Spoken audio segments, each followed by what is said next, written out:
అందరికీ స్వాగతం. ఈరోజు నుండి మనం ఒక కొత్త ప్రయాణం మొదలు పెడుతున్నాం.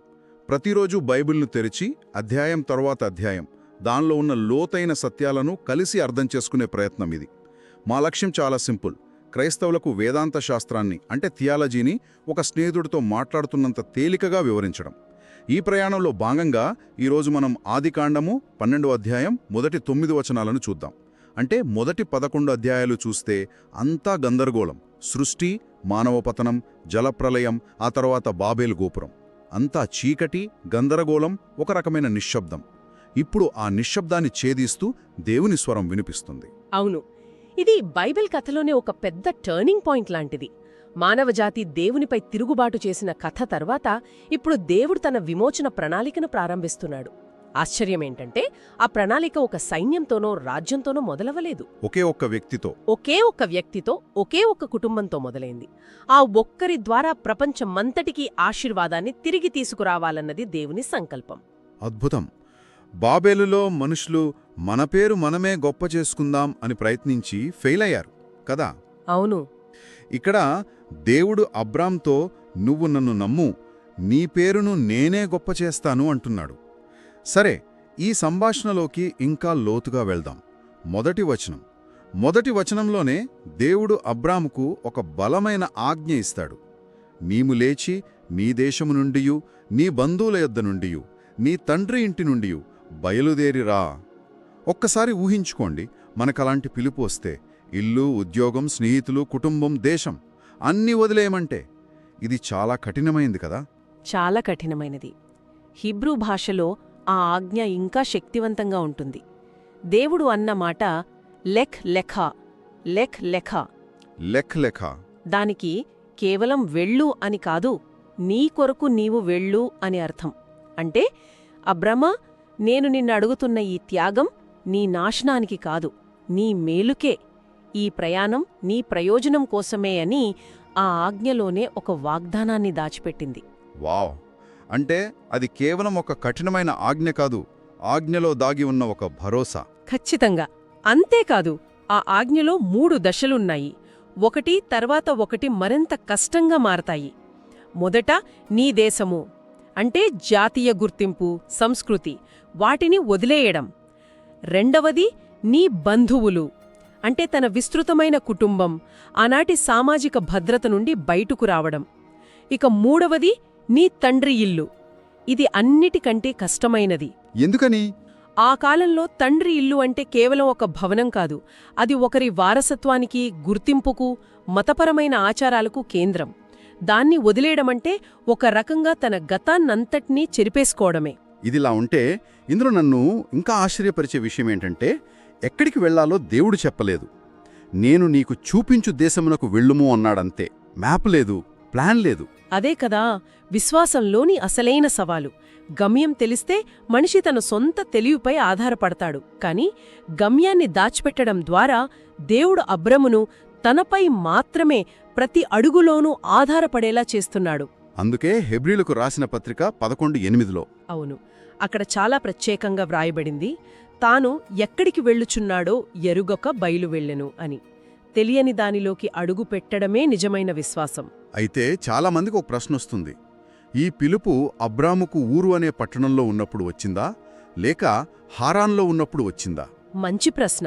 అపోస్తలుల కార్యములు 7.2లో స్టెఫను దీనికి చాలా స్పష్టమైన సమాధానమిస్తాడు. మహిమగల దేవుడు మన పితరుడైన అబ్రహాము హారానులో కాపురముండక మునుపు మెసపొటామియాలో ఉన్నప్పుడు అతనికి ప్రత్యక్షమాయను అనంటాడు. అంటే మొదటి పిలుపు ఊర్లోనే వచ్చింది. అవును. బహుశా తండ్రి అయిన తెరహు ఆధ్యాత్మిక అయిష్టత వల్లో లేదా వృద్ధాప్యం వల్లో వారు సగం దారిలో అంటే హారానులో ఆగిపోయుండవచ్చు. అంటే హారాను ఒక సగం ప్రయాణం లాంటిదా?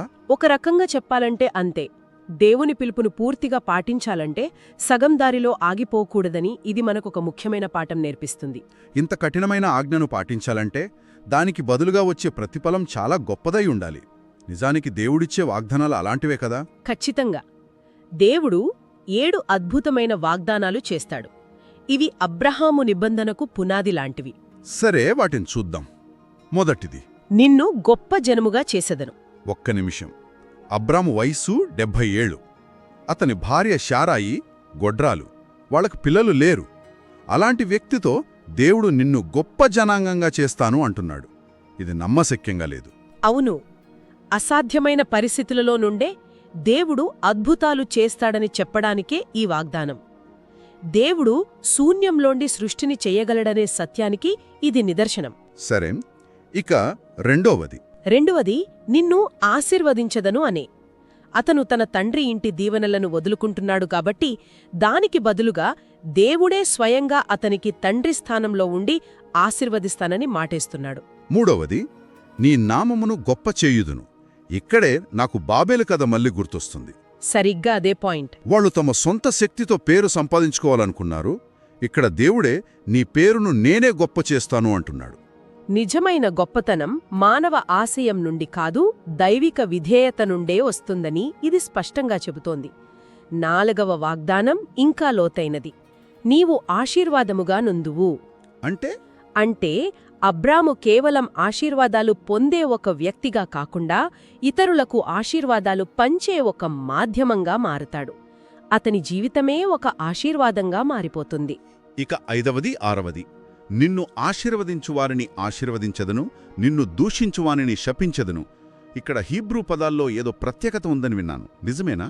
చాలా మంచి పాయింట్ అడిగారు. తెలుగులో ఒకేలా ఉన్నా హీబ్రూలో 2 వేర్వేరు పదాలు వాడబడ్డాయి. నిన్ను తేలికగా చూసేవారిని లేదా అగౌరవపరిచేవారిని హీబ్రూలో కెలల్. ఓకే. నేను పూర్తిగా నాశనం చేస్తాను లేదా గట్టిగా శపిస్తాను హీబ్రూలో అరార్. అంటే నేరం కంటే శిక్ష చాలా తీవ్రంగా ఉంటుంది. వావ్. అంటే అబ్రామును ఎవరైనా చిన్న మాట అన్నా దేవుడు వారిని పూర్తిగా నాశనం చేస్తానంటున్నాడు. అది ఒక రకమైన దైవిక కవచం లాంటిది. ఖచ్చితంగా. ఇక చివరిది, 7వది, అన్నిటికంటే గొప్ప వాగ్దానం. భూమి యొక్క సమస్త వంశములు నీయందు ఆశీర్వదించబడును. ఇదే కదా అసలైన క్లైమాక్స్. అవును, బాబెలు దగ్గర విడిపోయిన మానవజాతి అంతా అబ్రామ ద్వారా తిరిగి ఏకమై స్వస్థత పొందుతుందనే సువార్త ఇది. అందుకే గలతీలు 3:8లో పౌలు దీనినే దేవుడు అబ్రాహామునకు సువార్తను ముందుగా ప్రకటించెను అని అంటాడు. ఈ పిలుపుకు, ఈ వాగ్దానాలకు అబ్రాము స్పందన నన్ను ఎప్పుడూ ఆశ్చర్యపరుస్తుంది. 4వ వచనం చాలా సింపుల్గా యెహోవా అతనితో చెప్పిన ప్రకారమో అబ్రాము వెళ్ళెను అని చెప్తుంది. వాదన లేదు, ఆలస్యం లేదు, జస్ట్ వెళ్ళిపోయాడు. అదే నిజమైన విశ్వాసం. అంతేకాదు, అతను ఈ ప్రయాణం మొదలుపెట్టినప్పుడు అతని వయసు 75 ఏళ్లు. రిటైర్మెంట్ వయసు. అవును, విశ్రాంతి కోరుకునే వయసులో అతను ఒక అనిశ్చిత భవిష్యత్తు కోసం బయలుదేరాడు. దేవుని యందలి విశ్వాసం వయసుకు అతీతమైనదని ఇది మనకు స్పష్టంగా చూపిస్తుంది. అతను వెళుతూ తనతో పాటు హారానులో వారు సంపాదించిన ఆస్తిని, దాసదాసీజనులను తీసుకువెళ్లాడనుంది. ఆ దాసదాసీజనులు ఎవరు? 2 అభిప్రాయాలున్నాయి. ఒకటి, వారు అబ్రాము సంపాదించుకున్న సేవకులు. కాని చాలామంది యూదుల వ్యాఖ్యాతలు చెప్పేదేంటంటే ఆ పదం యొక్క అర్థం హారానులో అబ్రాము మరియు శారాల ద్వారా ఏకదేవుని ఆరాధనలోకి మార్చబడినవారు అని. ఓ, అంటే ప్రాసిలైట్స్. సరిగ్గా. ఈ వ్యాఖ్యానాన్ని స్వీకరిస్తే అబ్రాము ఒక యాత్రికుడే కాదు, ఒక మిషనరీ కూడా. వాగ్దాన భూమి చేరకముందే అతను దేవుని కోసం ఆత్మలను సంపాదించటం మొదలుపెట్టాడు. కనాను దేశంలోకి ప్రవేశించాక అబ్రాము ప్రవర్తన ఇంకా ఆసక్తికరంగా ఉంది. అతను ఒక ఇల్లు కట్టుకోలేదు, కోట కట్టలేదు, బలిపీఠాలు కట్టాడు. అవును, బలిపీఠాలు కట్టాడు. షెకెములో ఒకటి, బేథేలుకు హాయికి మధ్య మరొకటి. అతని మొదటి ప్రాధాన్యత ఆరాధన. ఎందుకని? ఆ బలిపీఠాలు కేవలం వ్యక్తిగత ఆరాధన స్థలాలు కాదు, అవి చాలా శక్తిమంతమైన ప్రకటనలు. దేవుని వాగ్దాన భూమిపై దేవుని యాజమాన్యాన్ని ప్రకటించే దైవిక చర్యలవి. ఎలా? అతను మొదట ఆగింది షెకెము దగ్గర ఉన్న మోరే సింధూర వృక్షం దగ్గర. మోరే అనే హీబ్రూ పదానికి బోధకుడు అని అర్థం. ఆ ప్రదేశం బహుశా కనానీయుల ప్రవచనాలు చెప్పే కేంద్రమయ్యుండవచ్చు. అంటే ఒక అన్యమత కేంద్రం? అవును.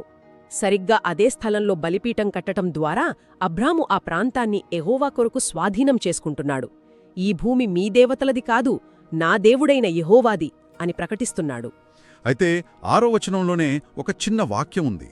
ఆ దేశములో కనానీయులు అప్పుడు నివసించిరి. ఈ ఒక్క వాక్యం కథలో ఉన్న టెన్షన్ను మొత్తం మార్చేస్తుంది. వాగ్దానం చేసిన భూమి ఖాళీగా లేదు. లేదు, అప్పటికే శత్రువుల ఆధీనంలో ఉంది. ఇది అబ్రాము విశ్వాసానికి చాలా పెద్ద పరీక్ష. వాగ్దానపత్రం చేతిలో ఉంది, కాని ఇంటి తాళాల్లేవు. సరిగా చెప్పారు. అయినా అబ్రాము భయపడలేదు. సరిగ్గా ఆ శత్రువుల మధ్యలోనే దేవుడు అతనికి మళ్లీ ప్రత్యక్షమయ్యాడు. అంతకు ముందు వరకు కేవలం స్వరం, ఇప్పుడు దర్శనం. ఆ ధైర్యంతో అతను ముందుకు సాగి బేతేలుకు హాయికి మధ్య గుడారం వేశాడు. గుడారం వేసిన చోటల్లా దేవునికొక బలిపీఠం ఉండేది. రెండింటి మధ్య ఏదైనా సంబంధం ఉందా? గుడారం మరియు బలిపీఠం? చాలా మంచి పరిశీలన. గుడారం అతని యాత్రికుని జీవితానికి, అంటే ఈ లోకంలో మన తాత్కాలిక నివాసానికి చిహ్నం. బలిపీఠం దేవునితో అతనికున్న శాశ్వత సంబంధానికి, అంటే ఆరాధనకు చిహ్నం. మనం ఈ లోకంలో యాత్రికులమే, కాని మన ఆరాధన శాశ్వతమైనది. ఖచ్చితంగా. అక్కడ అతను యెహోవా నామమున ప్రార్థన చేసెను అని ఉంది. హీబ్రూలో వైక్రా బెషేం HLW అంటే నిశ్శబ్దంగా ప్రార్థించడం కాదు, అన్యదేవతల మధ్య యెహోవా నామాన్ని బహిరంగంగా ప్రకటించడం. కాబట్టి ఈ మొత్తం కథను చూస్తే ఆదికాండము 12వ అధ్యాయం కేవలం ఒక వ్యక్తి కథ కాదు, ఇది విశ్వాస జీవితానికి ఒక బ్లూప్రింట్ లాంటిది. అవును, ఒక దైవిక పిలుపు, అసాధ్యమనిపించే వాగ్దానాలు, తక్షణ విధేయత మరియు శత్రువుల మధ్యలో కూడా ఆగి ఆరాధించడం, ఇవన్నీ విశ్వాస జీవితాంలోని ముఖ్యమైన దశలు. ఒక చివరి ఆలోచనతో ముగిస్తాను. అబ్రాము తన గుడారాన్ని బేతేలు, దేవుని ఇల్లు, మరియు హాయ్, నాశనపు దిబ్బ అనే 2 ప్రదేశాల మధ్యలో వేశాడు. బేతేలు మరియు హాయ్ మధ్యలో. ఇది చాలా సూచనాత్మకంగా ఉంది. నేటి విశ్వాసులుగా మనం కూడా ఒకవైపు దేవుని ఇంటికి, మరోవైపు నాశనమవుతున్న లోకానికి మధ్య నిలబడి ఉన్నాం. ఆ మధ్యలో మనం కూడా మన జీవితాల్లో నిజమైన ఆరాధన అనే బలిపీఠాలు కట్టి ప్రభునామాన్ని ధైర్యంగా ప్రకటించవలసిన పిలుపును కలిగి ఉన్నాము. అది చాలా శక్తివంతమైన చిత్రం. ఒకవైపు దేవుని ఇల్లు, మరోవైపు శిథిలాల కుప్ప. మనం ఆ మధ్యలో నిలబడి ఉన్నాం. ఈరోజు ఈ అద్భుతమైన చర్చలో పాల్గొన్నందుకు ధన్యవాదాలు. బైబిల్ అధ్యయనంలో ఈ ప్రయాణాన్ని కొనసాగించడానికి మాతో కలవండి. ఈ ప్రయాణంలో మాతో పాటు ఉండాలనుకుంటే సబ్స్క్రైబ్ చేసుకోండి. మరొక అధ్యాయంతో మళ్ళీ కలుద్దాం.